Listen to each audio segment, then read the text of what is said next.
Hello, everyone, and welcome to Car Takes with Deborah. and Joel. We just saw an amazing film. Amazing How film. does it feel? Oh, my God. A complete unknown. Like a rolling stone.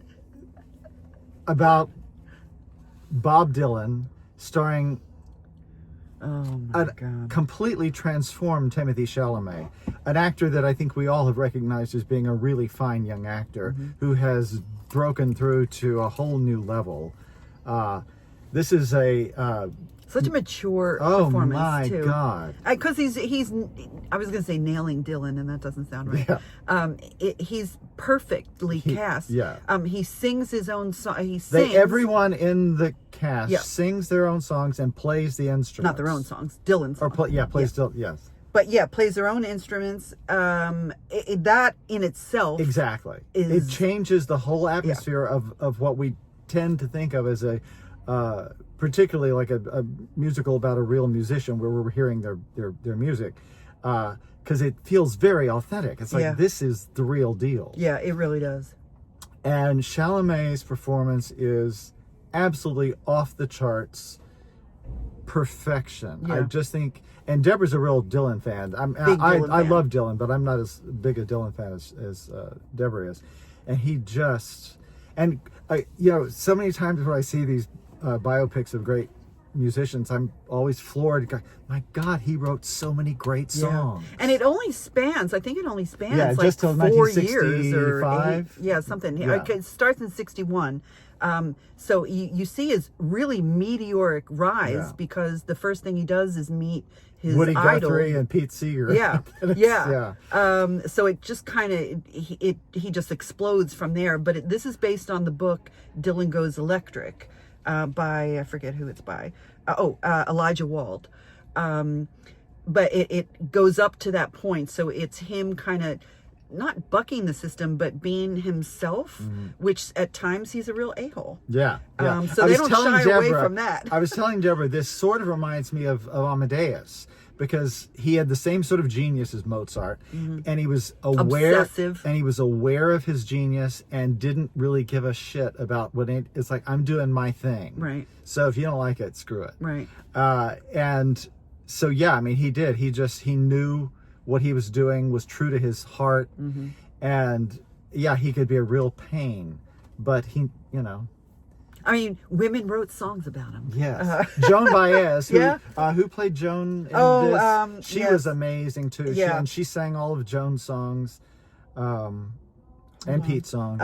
Monica Barbaro or Barbaro? Barbaro, I don't know. I don't know. Elle Fanning is also in it. Yeah, she plays the girlfriend. Yeah, the real... His first girlfriend and sort of in New York. And as represented in the film, his true love, because she kind of kept coming back. And kind of a muse. He wrote songs about her. Well, he wrote songs about everything that he saw. That's kind of the genius of Dylan. And Edward Norton as Pete Seeger, oh my God, is amazing too. I mean, he would absolutely believe that he absolutely nailed the voice. There was one monologue he had where he was telling this story to Dylan, and it's like, oh my God, it was like you would have sworn that it was Seeger talking to you. He was just amazing. And then there was an actor was playing Woody Guthrie who had I guess a major stroke, because he went to visit him in the hospital, and he didn't have dialogue. He could only sort of and indicate but it was really a heartfelt performance and so full. It was a brilliant movie. I highly, highly, highly recommend this. Even if you're not a Dylan fan, I think this will make you a Dylan fan, because you realize what a poet he was. Oh my God. And he was the only songwriter to win a Nobel Prize in literature.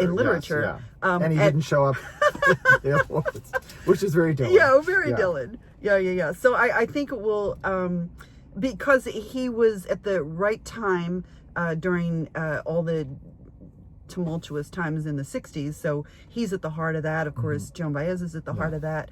And you really get to see this genius, Yeah. and not where it comes from, because you don't know where it comes from. I guess you're. And born he with actually it, makes a point about that. People say, "Where do the songs come from?" Yeah. And what they mean. Well, no, we won't tell you what that means. You'll find out what he says. Yeah. But yeah, it's genius work, fabulous, and the music is great, and he sounds like Dylan. He sounds. There was a point at the end, in the end credits, because they were running what was the song?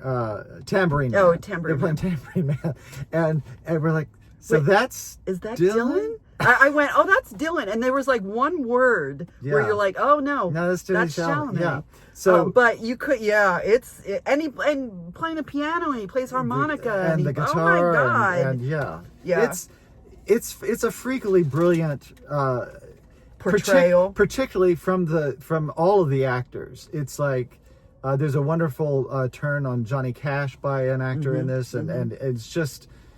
Yeah, I really can't recommend this more highly. Yeah. So big thumbs up here. And, huge. Oy, now I want to go listen to the. I know, I do too. Yeah, I do Highway too. 81 revisited.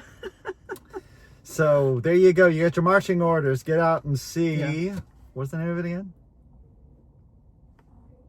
A Complete Unknown. A Complete Unknown. I keep forgetting the title.